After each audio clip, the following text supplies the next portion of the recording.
morning to you. Thank you so much for joining us today. It is the 29th of March 2021. My name is Miriam Ogut and this is Good Morning Africa, and we're coming to you from Kenya's capital here in Nairobi. We do have so much in store for you today. And before I bring in my panelists this morning, I'd like to bring us up to date with the latest figures in terms of COVID-19 so that we know where we stand, and we continue to urge you to wash your hands, sanitize and social distance.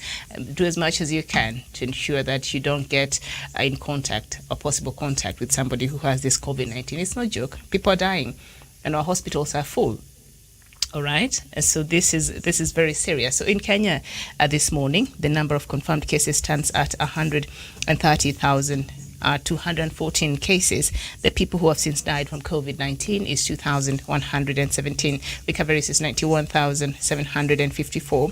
And then we go to Uganda, where the confirmed cases is 40,794 cases. The death toll is 335, and recoveries is 40,422 cases. Zimbabwe cases right now stands at 36,778. The death toll is 1,518. Recoveries is 34,555. And then I'll just move over to the total cases in Africa this morning, where the cases right now stands at 3,054,525 cases.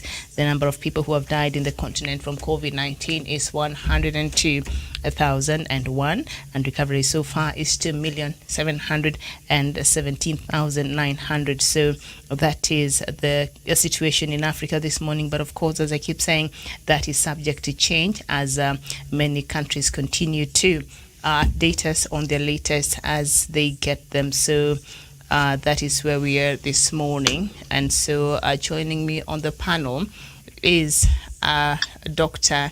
Nyancham. Doctor, very good morning to you. Good morning, Miriam. Mm-hmm. Nice to have you on the show this morning. Thank you very much. All right. And we also have, I don't know whether it's Douglas or Javen, but a very good morning to you.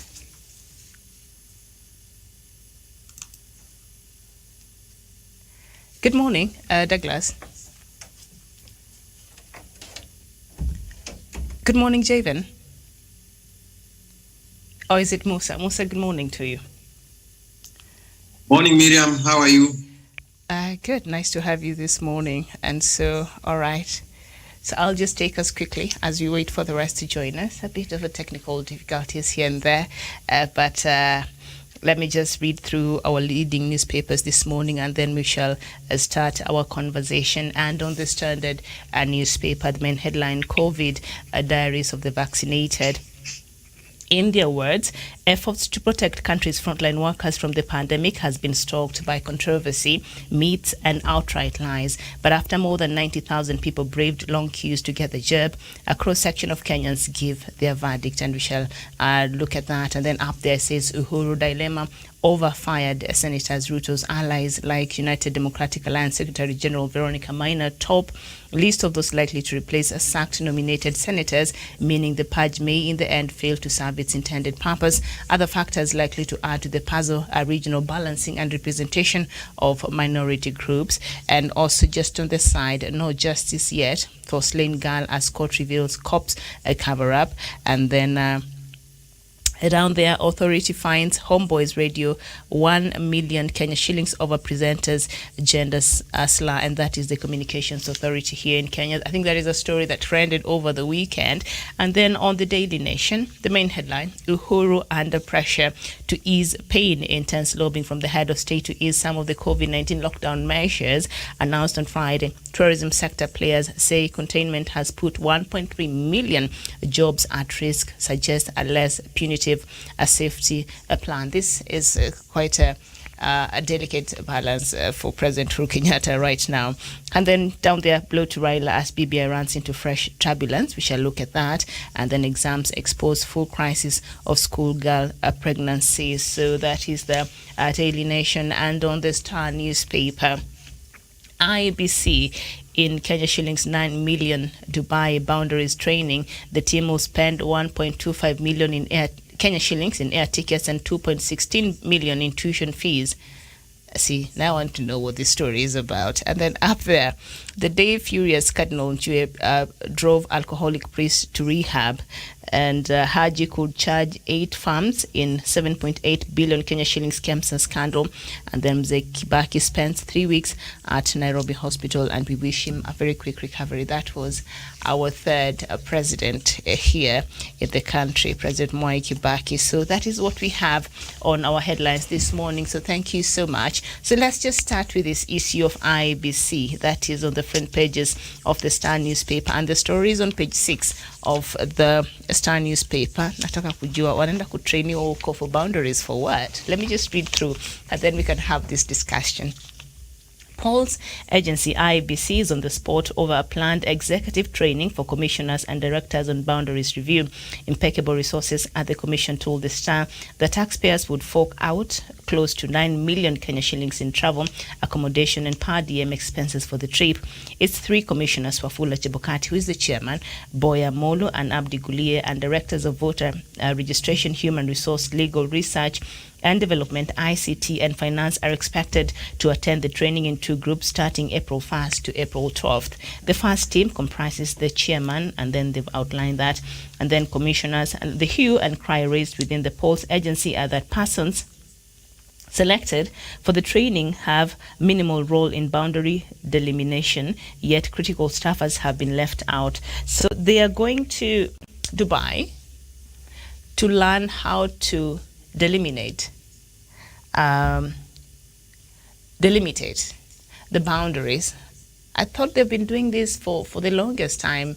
In this country, IEBC is the body that is mandated to review the boundaries, and we know some of that has been suggested in a BBI report, and they're saying they need about 6 months for that even to be done. Is it 6 months or nearly 2 years for that to be done? And so now they're going to Dubai for training. Dr. Nyanchama. Thank you, Miriam, for giving why it is incomplete.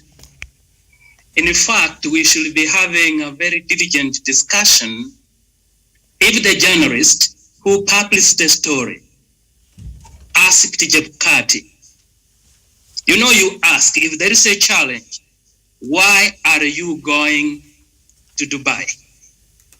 Then he should have completed the story saying, IEBC, they are going to Dubai, but on a follow-up from the chairman, this is what he said, why they're choosing Dubai in the first place. So if you look at that story in itself, it is thick from the officials why they are going to Dubai. Then we should be having a very prudent discussion. Mm-hmm. However, having said that, this is the time to exercise great prudence in financial management because the country is facing a crunch of financial resources. I do not now want to say, because I feel the story is not complete from my own perspective. Okay. All right. Yeah. Thank you so much. Musa Abdi, IEBC is planning to take a trip to Dubai to go and review the training on boundaries.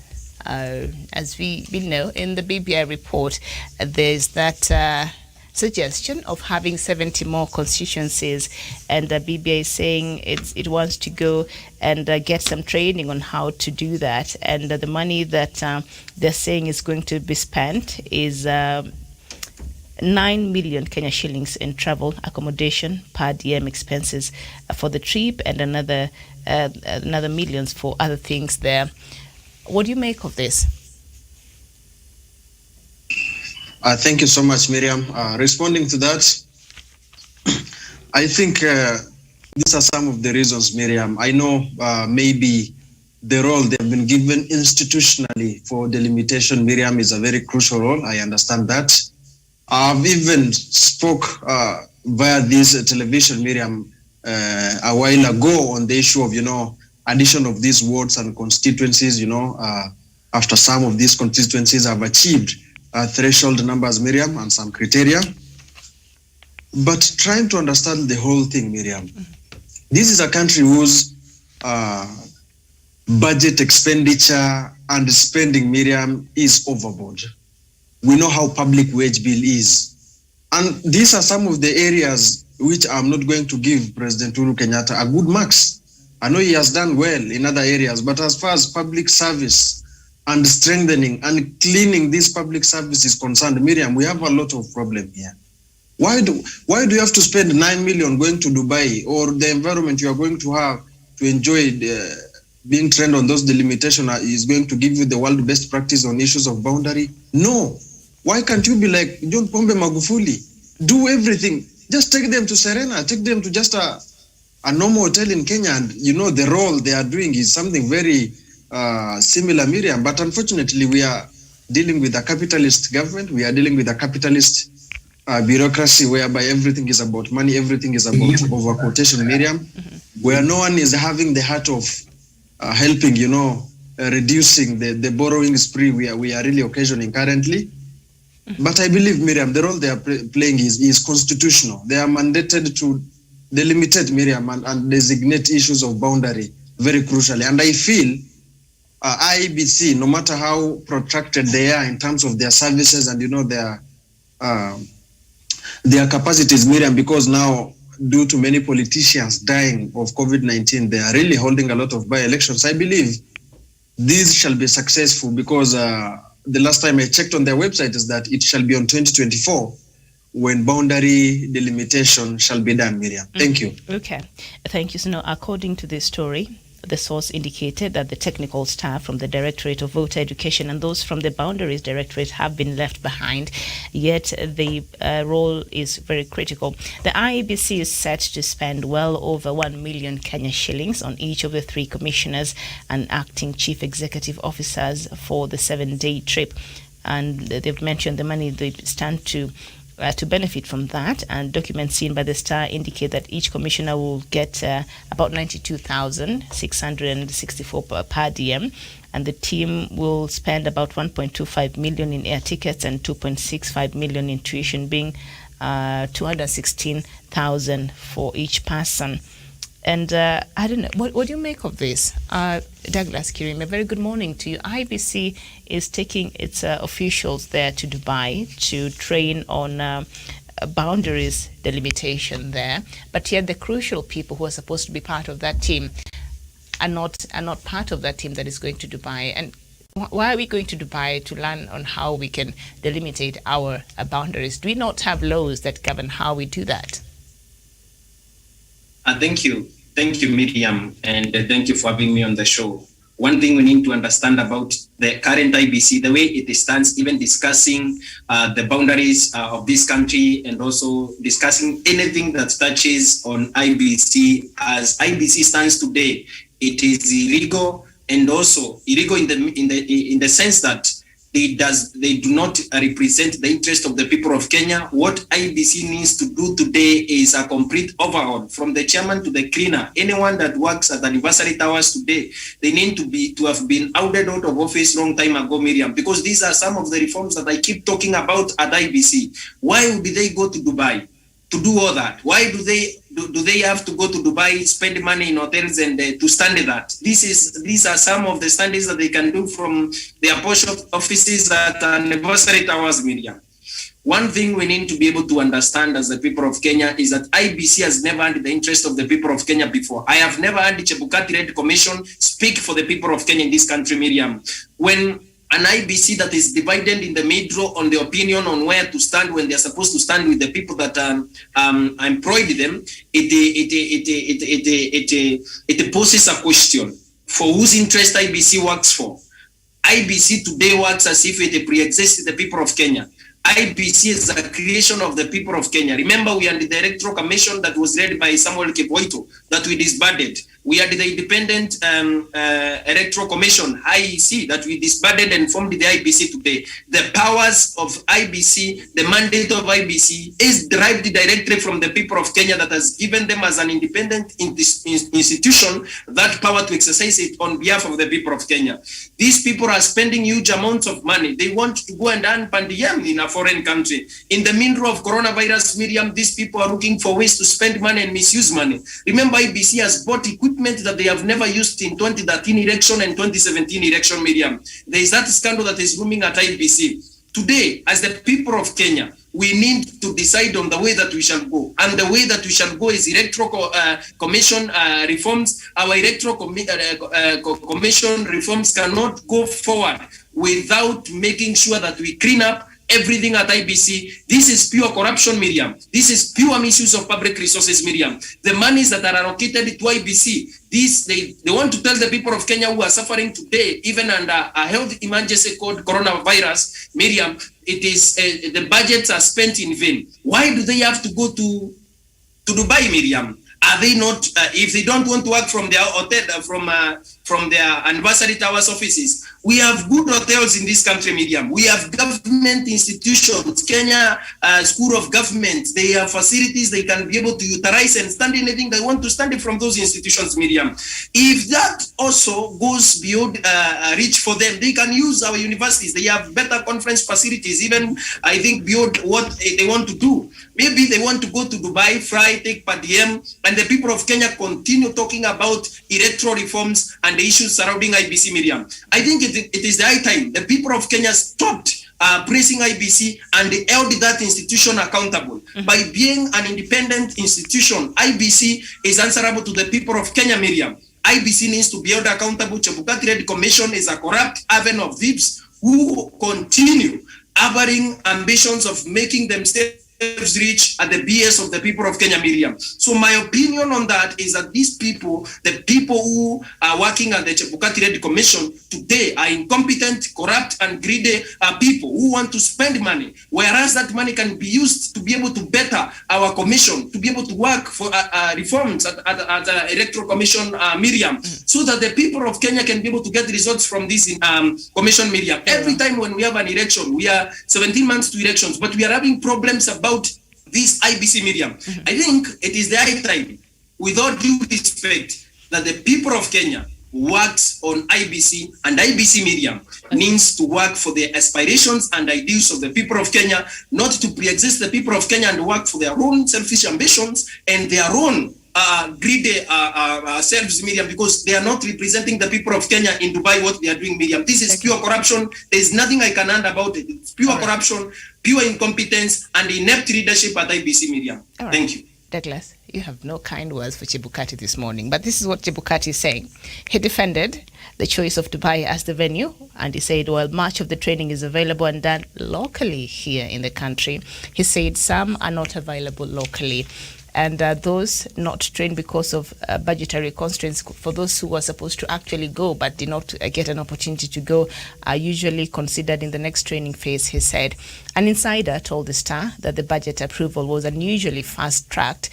There are questions on the timing of the trip, as the delimitation will take place after the 2022 election. In March 2019, concerns were raised about IBC's plan to spend 30 million Kenya shillings in benchmarking on electoral boundaries. The trip was for various countries, including South Africa, which ironically does not have constituencies. The IBC protested the publication, insinuating an agenda by the media to further a negative narrative against it. So this is not the first time. I don't know if it's just the culture of a public wastage, or I don't know what's really going on here, because Chebukati himself is saying, whatever we are going to do there, a lot of it can be done here in the country, but there are a few of the training that will require for them to go outside of the country. Ajib and Karanja, good morning. What do you make of this new spending for IBC and the trip they're planning to go to Dubai? Thank you, Miriam. A very good morning to you and good morning to our viewers, and good morning to my co-panelist, Professor, Dr. and Douglas and Musa. Thanks for having me. On the issue of IBC, Miriam, I think we have IBC that is not outlived its mandate, because we have seen them behave in a manner that suggests these people are not willing to ensure that Kenya goes for a peaceful election. Miriam, on the debate that we are having in the country about BBI, that seeks to streamline and to bring a solution to the divisive elections and to ensure that we have a country that is smooth land. The commission of the IBC, they have been on the opposition. And I remember initially when we were talking of the referendum bill through BBI, referendum through the BBI bill, the IBC came up with a very exorbitant budget that they talked of a very huge budget that they suggested was enough to carry out the referendum. But the former Prime Minister Raila Odinga came and outshined that and said that we only need around 2 billion to carry a successful BBI referendum. Therefore, from the word go, Miriam, we have seen a commission that is quite more on the money making and the profits and allowances rather than ensuring that they streamline their body. They put up mechanisms to ensure that they protect Kenyans from rigged elections. They protect Kenyans from malpractice that happens to an election. Miriam, let me take you back to 2017 when we had the contentious the contended presidential election in 2017 under the NASA brigade led by former Prime Minister Odinga and the Jubilee led by President Uhuru Kenyatta. When the NASA petitioned the outcome of the presidential election, the IBC was given were issued with some recommendations by the courts on what they were supposed to do. And one was to open the servers of 2017 and to ensure that they put up mechanisms that will protect them in future from heading to mistakes that happened in 2017 general election. But Miriam, to date, we have not seen the IBC bothering to ensure that they rectify the mess of 2017 so that they can position themselves in a better pedestal as we are heading to 2017 general election. Therefore, this is a body that is more concerned with making profits. We saw what happened to IBC CEO Ezra Chiroba before he was fired. It was all about corruption allegations. We also remember what happened when Rose Akombe disappeared and went back to United States. He released some statement that was quite interesting towards the figure of Chebukati and the IBC commissioners and how they were involved in one or two in the malpractices that happened in 2017 general election. Therefore, Miriam, what I'm saying, this body is not even the budget, the trip that they are talking about heading to Dubai to benchmark, Miriam. They have said that 90% of things that of all the things that they want to learn, they can be done in the country. What is this big thing that they want to go to Dubai? Miriam, look at the budget that they're giving. It's quite huge. Therefore, these are money-making avenue, and these people are not interested. And last week, but too, Miriam, you saw Wafula Chebukati saying that the issue of delimitation of boundaries is a duty of IBC, and we agree with to that. But Miriam, he is not bothered.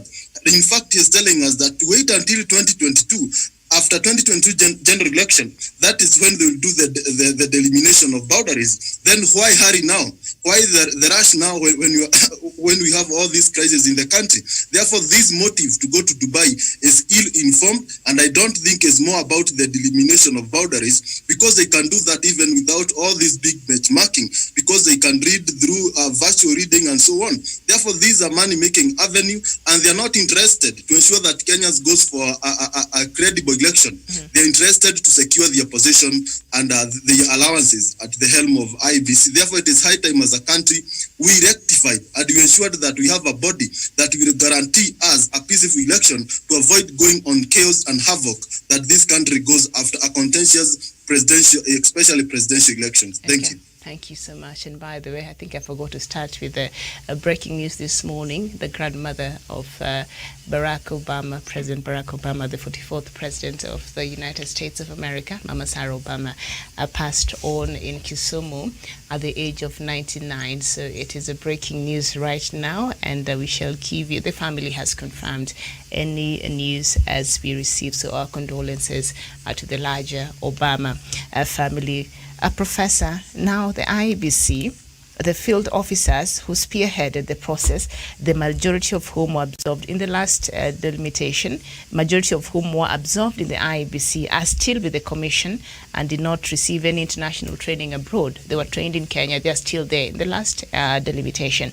The group was trained at Utalii College by the Regional Center for Mapping of Resources for Development, an institute that prides itself on public resource management. So we kind of have these people around this country who can do this training. And yesterday when we were talking on the show we had in the afternoon, I think it is Professor Nyanchama there who pointed out in Africa, it's not because we lack resources. We do have resources, but we're not being very resourceful in how we utilize the resources that we already have. So they already have people who can actually do this at the IEBC. They have institutions and facilities, and a lot of training can be done here. Why do they have to go to Dubai? And yet IEBC has been crying out about the lack of funding there. And the people who are actually supposed to be on this trip are not there. And as I was reading this story in 2019, well, IEBC also wanted to go to have a similar benchmarking. They even had planned to go to South Africa, a country where don't even have constituencies. So what do you make of all these things coming to the IEBC? And especially, what do you make of the timing? Yeah, Miriam, before I comment on the topic, let me just take this time to send my sympathy and condolences to the Obama family, especially Mama Sarah Obama, who was so close to me, myself and together with my international friends, particularly my Chief Chancellor, Sir Dr. Rivers. We were able to award her with some awards this year. We have already done a book which we were to launch in the coming month on 22nd April. So life has to come to a halt, but it's very unfortunate. But she was a great humanitarian mama. We will mourn her. We will miss her. We will follow her footsteps to serve humanity. Thank you so much on that. Miriam, I think we are being unfair to high-peace officials. I want to have a contrary opinion from the rest of the panelists. I have never been a reactionary person. I am proactive, Miriam. I condemn things when they are done wrong, yesterday, today, tomorrow, in the night, and in daytime, Miriam. The other day, members of parliament were in Dubai, trying to see, doing that they were going to have meetings there in Dubai, Miriam. Mm-hmm. Do you need, Miriam, to tell even a kindergarten kid that these people are thieves? They are going to rob the people of Kenya? And imagine, Miriam, in the midst of this pandemic, you travel outside this country. This is one way of using Miriam to steal money from this country, Miriam. You always hear me say that, Miriam, I love this country. I'm very patriotic in this country, Miriam. Where the nationalism and the patriotism of other people went, I don't know. Miriam, in a time of pandemic like that, and you know the credibility of IEBC, Miriam, is in question. Do you know, Miriam, we are sending these characters home by June when we go through BBI. So Miriam, it is ruled for just on the last minute that they want to say, what can you disappear with, Miriam? Miriam, when the granary is panning, how I wish you see how the rats run away from that granary, Miriam, or from the house which is burning, Miriam. This is exactly what the IEBC officials are doing, Chebukati. They are trying to run away with something. How I wish, Miriam, that the president, Uhuru Muigai Kenyatta, should be in charge, Miriam. And you know, Miriam, I've been a very good supporter, and I am for for President Uhuru Muigai Kenyatta. Such things, Miriam, which don't add up. He has the executive orders of saying that, Miriam, there are so many good places in this country where they can have a retreat and go and do their boundaries, Miriam.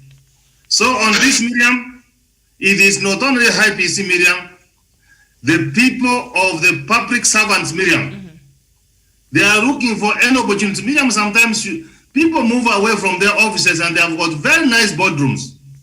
And you see them just going to Mombasa, Miriam, from Mary Badiam. And Miriam, when they go there, Miriam, do you know what they do? They will be going with their boyfriends and girlfriends. So I want to be very sensitive so I don't say that They will be going with their side chicks, Miriam. They will be going there with their boyfriends and their girlfriends, Miriam. And who will be paid by taxpayers' money, Miriam? We shall be paying for So, it. Miriam, how I pray that, Miriam, the little money we get from this country, Miriam, should be utilized properly, Miriam. That money can be used, Miriam, to buy some ventilators for some hospitals, Miriam, to save people's lives. And that's why I want, Miriam, that we go on our knees so that the COVID-19 slows down, Miriam. We pass PBI, and we have that document to fix IBC, Miriam, so that the right things can be done. Miriam, why can't they give me that opportunity for Miriam, for me to draw for them the boundaries? Does it need an expert that you want to draw an boundaries? We have elders who can demarcate those things very well, Miriam. So, Miriam, from where I sit and with the other panelists, what they have said, they are going to roots from the cow which is already dead. You cannot keep on milking. And the president, please be in charge. Some of the things which annoys us, don't you get annoyed and you are in charge of this country? All right. Very well. Thank you so much. Well, I'm sure somebody somewhere out there is listening. But now let's just turn our attention to another, I think, important story that we have to keep talking about, and that is the situation of COVID-19. We've seen the figures continue to go up there. And on the front pages of the Standard newspaper, COVID diaries of the vaccinated. Efforts to protect country's frontline workers from the pandemic has been stalked by controversy, myths, and outright lies. But after more than 90,000 people braved long queues to get the jab, a cross-section of Kenyans give their verdict, and Kisumu Governor Anyang' Nyong'o says, I have not had any side effects after taking the vaccine. People should get the jab. Even if you delay taking it now, please take it as soon as you're comfortable doing so. I think I'll do that myself over this week.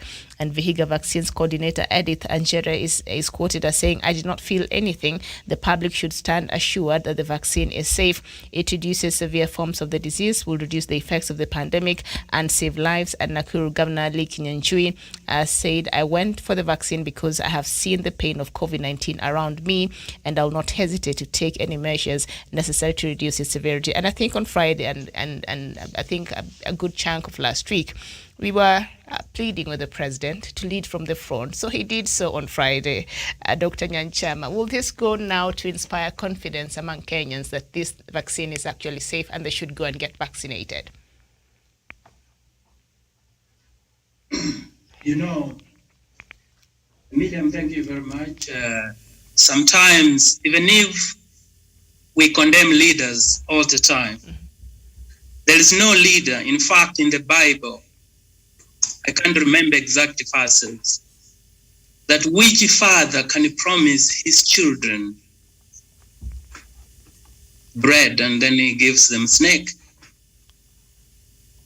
The president means well for this country. And when they approve the vaccine, it is to save the life of our people. Sometimes it's important also to trust and believe your leader.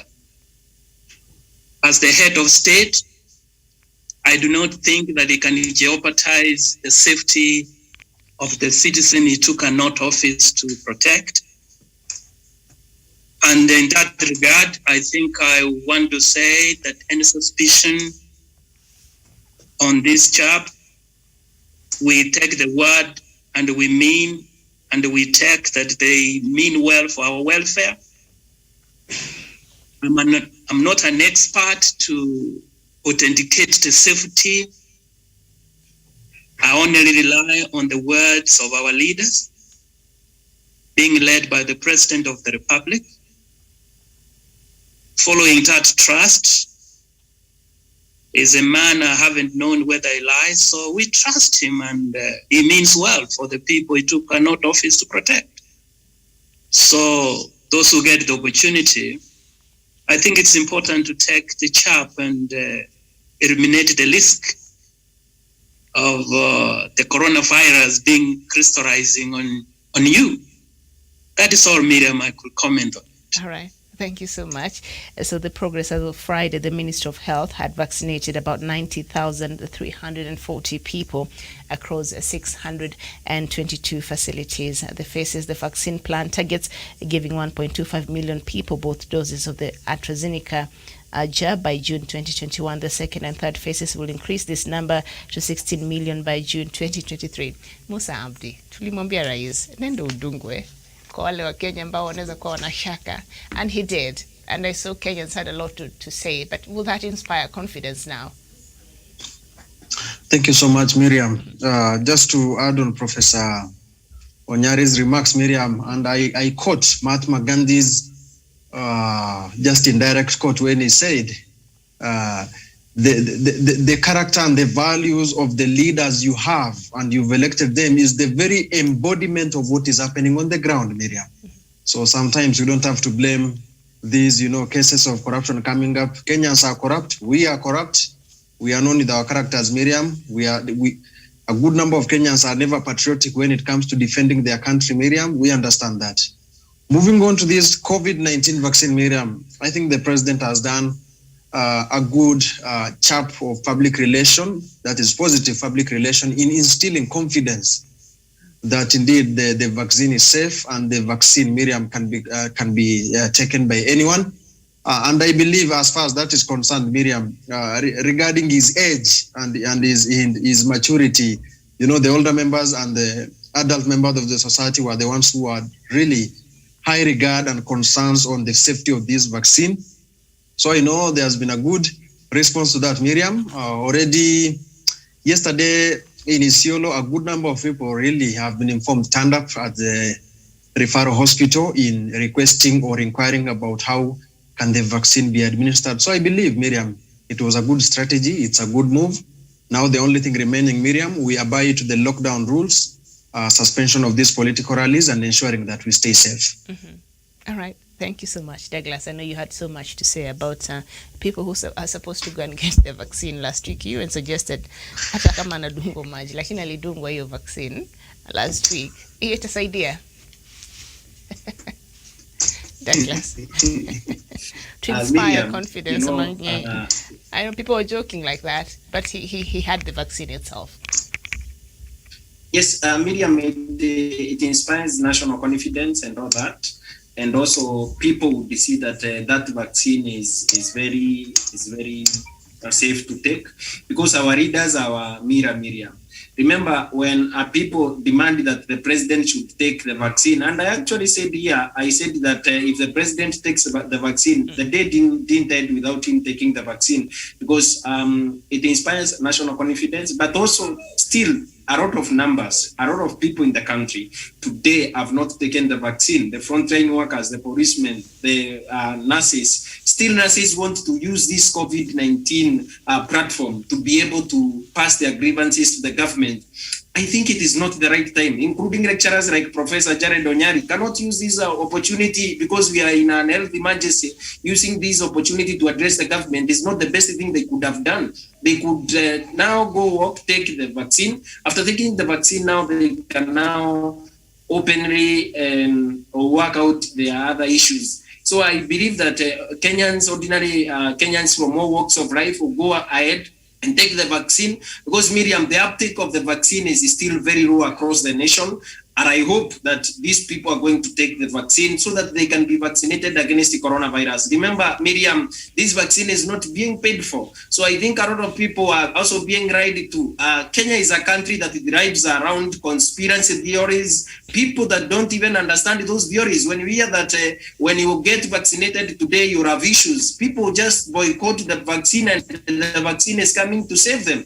The president himself has been vaccinated and we are seeing him in high spirits. So other people have been vaccinated, Karanja Kibicho and everyone. But at the end of the day, Miriam, it is to the people of Kenya to come out clearly and get vaccinated so that we can be able to curb this pandemic, Miriam. Right. Thank you. Thank you so much. And indeed, Kenyans, we are very vocal. So about 90,000, slightly over 90,000 by Friday had been vaccinated. So for all this, if at all there had been any side effects that were dire or something that was out of order, trust and believe Kenyans on Twitter and on social media would have let you know, because some of them just went there to try and to find something to talk about. So we've not seen anybody come out complain outside of whatever that we've had everybody else says. So there's not been any dire or any bad effect that has been recorded, because Kenyans will have you know. So on page 6, before I come to you, Karanja, of the Daily Nation, more than 1 million people will be infected with COVID-19 by June as the third wave of coronavirus continues to sweep across the country. Projections by the Kenya Medical Research Institute, Cambridge, show. Researchers say under the most plausible scenario, the rate of COVID-19 cases and deaths would peak this month into April. More reasons why, Karanja, you should go and get vaccinated. Sijui kama hiyo ya Nanyuki Cottage, lakini hiyo unalipa. Lakini ya serikali siko huko. Yeah, thank you, Miriam. Here, Cottage, you know, even the government have raised a lot of they have raised a lot of questions around this one from Russia. Yes. But we'll take this one that the government has authorized, the AstraZeneca. But let me say this: the action and by President Uhuru Kenyatta to take the jab inspired even other leaders across East Africa. I saw the following day Uganda President Museveni taking the jab. Therefore, he has not inspired the confidence in the country, but across the East African region. That was a very good step. And Miriam, I see a lot of Kenya were complaining that there are a lot of side effects. Now we can see the figure of President Uhuru Kenyatta, and he is vibrant now. He is doing well. He has not reported any side effects. Therefore, Miriam, this vaccine is good. I know friends who have gotten the jab, and they are doing well. They are going on with their business. Therefore, those rumors that have been going around, and for those maybe who have been skepticism and have felt like they need to sit back and wait for some time to see the reaction, now they have the good results that the vaccine is good. And it's high time that those people who are hesitant to take the vaccine now, we can go and take. Miriam, and as Musa have said, also here, when you around Saturday and so, in the referral hospital here in Nanyuki, the big hospital, people are going there in the hope that they'll get the vaccine. Therefore, President Uhuru has really done a very wonderful job, and it's high time that the government brings more jabs in the country so that we get and we protect ourselves. Because Miriam, I have seen the cost of treating COVID-19 is quite huge, it's a big amount, and for ordinary Kenyans, Miriam, they will not get that amount, and they are just facing the death. Therefore, it is high time that we get this vaccine rolled out to everybody who is willing, because initially, Miriam, I was in the opinion that it should be made mandatory, but I see it should be voluntary, because if we made mandatory, there are some people who can get the jab, but out of fear, they start developing other funny symptoms. Therefore, it's either when you gather the courage, you go and take the vaccine. Therefore, I see even myself taking the jab very soon, because I've seen it's a very true, so that I can protect myself and protect my neighbors, my family, and those around me. Because that is one way of ensuring that if I'm safe, others are safe. And after taking the vaccine, that is quite interesting. Jevan, what you're saying now is quite interesting, because it's just last week we were talking about it, and you also had your own doubts. But I think President Uhuru Kenyatta has inspired you too, right? Yeah, I'm a living testament that President Uhuru Kenyatta has really done wonders, because I was one person who I didn't fear saying that I was hesitant to take the vaccine, but now I'll take it because it's for my own protection, and I ensure that as a patriot Kenya, I keep on following other protocols read by the health ministry, wearing of mask, washing hands, and ensuring that I maintain social distance so that others can emulate and follow that. Thank you. Good for you, Jevan. Good for you. Yes, me too. I think I'll have mine over this week. Professor, President Uhuru Kenyatta received his jab. I don't know where his deputy was. That was a very important, symbolism. So, Miriam, let me just start by saying the book of 1 Corinthians chapter 1, verse 18, it says, the preaching of the cross is foolishness for those who are unbelievers, but power unto us, those who are saved. Miriam, we pray when this pandemic came, we prayed for it. We pray that God gives the medical researchers an opportunity, Miriam, to discover the vaccine and medicine, Miriam.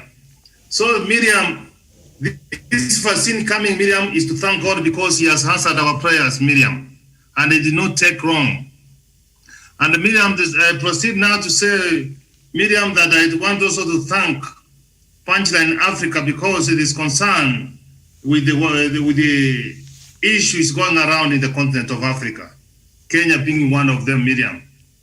We were here not too long, Miriam, just last week. We were saying, Miriam, President Uhuru Muigai Kenyatta read from the front. You heard me say when Moses was leading the children of Israel, he was not leading them from the rear. He was in the front and the children of Israel were following. Miriam, a foolish man does not change his mind, but a wise man do. President Uhuru Muigai Kenyatta will be rated as one of the greatest leaders, Miriam, because he listens to his people, what the concerns about his people. It goes without saying, Miriam. Chairman the other week was saying that he will not take it. Now he has been persuaded, Miriam, to say that he will go for it. How many are going for it? Simply by seeing the president leading from the front. Miriam, coronavirus, COVID-19, Miriam, is a pandemic. How I wish, Miriam, you go retrogressively and see what the pandemic has done to the world population in the past. So, Miriam, we will continue to urge Kenyans, and what the government do now, instead of money being wasted like the likes of Jibkat, Miriam, that you are going to Dubai to steal from the people of Kenya in the name of demarcating the constituencies, Miriam. What if when you go to demarcate and all those Kenyans are dead?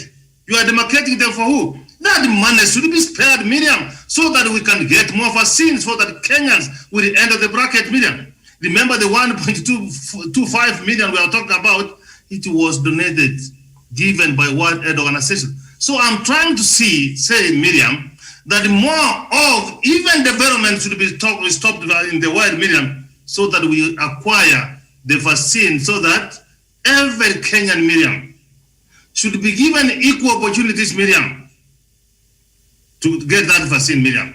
Now that the president has gone through that job, Miriam, it is a good thing. I saw all the cabinet ministers doing, Miriam.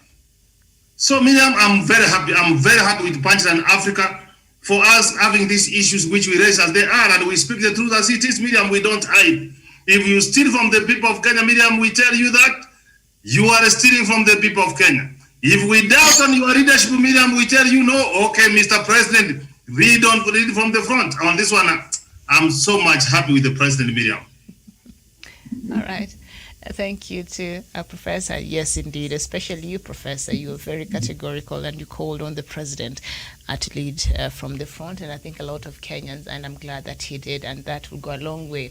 As you've seen here, the projections there are saying that by the end of April, we'll have over 1 million cases in the country. So it's no joke. I have a friend of mine who lost their father.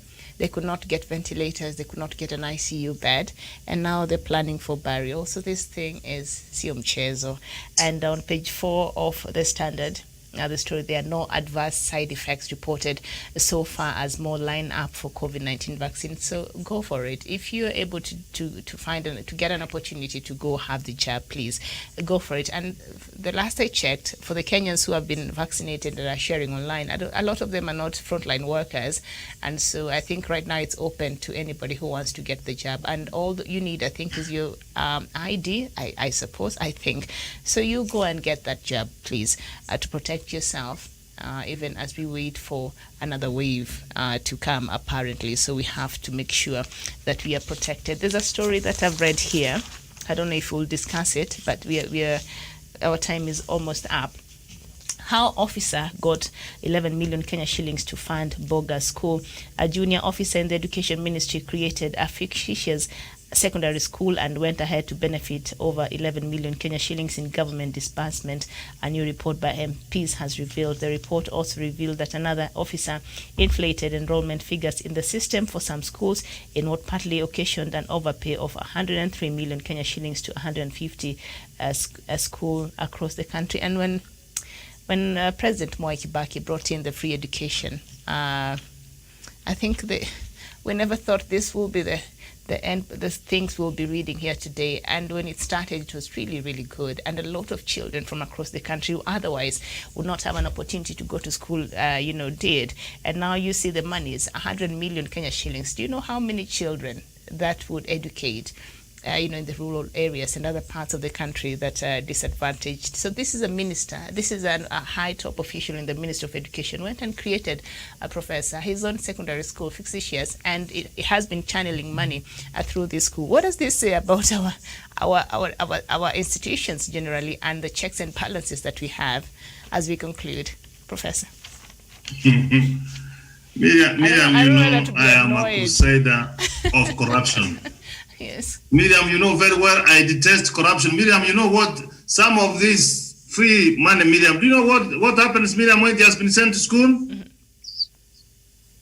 These teachers, especially when ed teachers, when they were before textbooks, Miriam, they would conspire with the local bookshops, Miriam. Mm-hmm.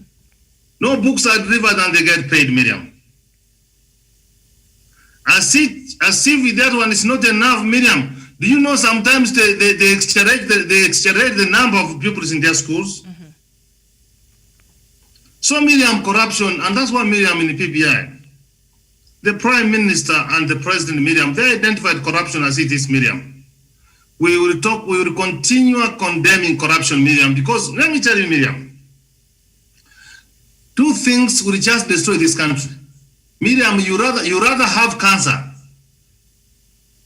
The really cancer, because we can take you for chemotherapy, Miriam, we can postpone, Miriam.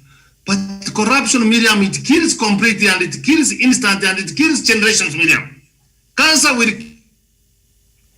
Mm-hmm. Okay, we seem to have suffered a bit of a technical hitch there from Professor's side. Mm-hmm. Prof. An individual, but corruption... Miriam, let me tell you. When President Mwai Kibaki was coming with Vision 2030, Miriam, he had a clear picture on how he wants this country to be like by 2030. Mm-hmm. And Miriam, when we are just talking about free primary education, Miriam, we are talking about universal education, mm-hmm. that a child born in Kenya should have the opportunity to go all the way to university. But now you see, the foundation we are just giving, Miriam, mm-hmm. that's why we don't have enough money. So Miriam, that's why we are trying to say, may PBI be passed, so that we know within 2 years, Miriam, we have sent people to commit. And we take all they have rooted from this country, Miriam. Mm-hmm. Even their children to suffer, Miriam, the way other children are suffering, Miriam. Mm-hmm. So on corruption, Miriam, I will never even want to be near it, Miriam. Mm-hmm. And Miriam, I did say here, and you thought I was joking, Miriam, and you have been watching me, whatever I say, it come to pass. Mm-hmm. If the courts, Miriam, are not going to deal with corruption, the culprits, Miriam, I'm sure not very far away, Kenyans are going to start taking law into their hands, and Miriam, and they know who are the thieves. They will respond to Chebukati wherever they have said, Miriam, and then they will just put him on a tire, Miriam. So let the people learn to respect public resources. The money which has been given by the taxpayers is there to serve the people of Kenya, not a few greedy individuals, Miriam. And we know them.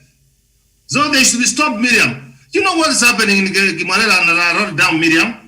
How those people are lacking water, Miriam? And someone is carrying money in a bag, in a sack, taking to the church, and you go and take it back, Miriam. So, Miriam, people should join me, and I know my fellow panelists here, we hate corruption, and we will continue to hate it, Miriam. I submit. Okay, thank you so much. Now, the new report by the Public Accounts Committee revealed that the clerical officer at the Directorate of Education offices in Kakamega created a non-existent school called, he even gave it a name, listen, Mundeko Secondary School in Kakamega County. The officer, identified as Joshua Ocharo Momanyi, proceeded to listen. It is not only Kakamega County, Miriam. This is a replica. Miriam, if audit, Joseph here is an accomplished and a shrewd accountant and auditor. Okay. He can tell you, Miriam, if we do forensic audit, Miriam, we may even check from the world sooner than we thought that we would go. We will not even want to live on earth. What most schools have done, Miriam. Okay. It's not only that Kakamega. It is unfortunate that therefore the day has reached Sasa hii shule yake inaitwa Mundeku Secondary School na it was listed in the schools in the disbursement schedule, and he opened a bank account with Equity Bank where he listed himself as a signatory there. I know it's not even funny when you think about how many children missed out this money, and one person has opened a school that is non-existent and getting all this money. Yes. Dr. Nyanchama, perhaps you finish for us as we go. Oh. Yeah. Thank you very much. And it is very saddening, my fellow panelists. In fact, Miriam, let me reflect back. A story in 300 BC, the Emperor Chandragupta and the Katiri of India discovered several ways in which civil servants could embezzle public funds. And this is what they concluded, because they were surprised. How can you steal from what you've been given to keep? And they said, just as it is impossible not to test the honey that finds itself at the tip of the tongue, so it is impossible for a civil servant not to test a little of the king's revenue. That's what they concluded. And that culture has come down to the present generations. Present prudent countries or nations have come up with stringent measures to prevent this culture of Marius Recari to benefit individuals, because you hold for the public good. Miriam, do the leaders know this African proverb that says that if you are given an opportunity to peel groundnuts for a blind man, you must keep on whistling so that he knows you are not eating his groundnuts. Fellow leaders and all people bestowed upon responsibility to guard public funds, please remember, all our grandmothers, fathers, sisters, brothers, sons, daughters, they are like blind men, because you are the one who has been given to guard and protect. That is why the proverb says, if you are given an opportunity to peel groundnuts for a blind man, you must keep on whistling so that he takes comfort that you are not chewing up his groundnuts. I'm only appealing to my African citizens and Kenyan in particular. Please let us be responsible, honest people, because life is so precious. Let not life be lost because there was no cent to buy medicine. I submit, Miriam. Thank you so much. And that is very end our show this morning. Dr. Matanga shall be leading us on the next phase with the editor's memo, and then we'll come back here at 11 a.m. and we want to keep tabs. I think we shall continue with that corruption conversation. As I've seen here, Haji now could charge 8 farms in 7.8 billion KEMSA scandal. We will look at that. And also I want to know what, General Badi has been up to. I've seen he's done so much across my place there. And those houses, the affordable houses on Park Road, I passed by there yesterday. It's a Misha, and now they're building the roads there, and what else he's been doing so that Nairobians get to know what the General has been up to. Thank you so much. I'll see you then. Bye-bye for now.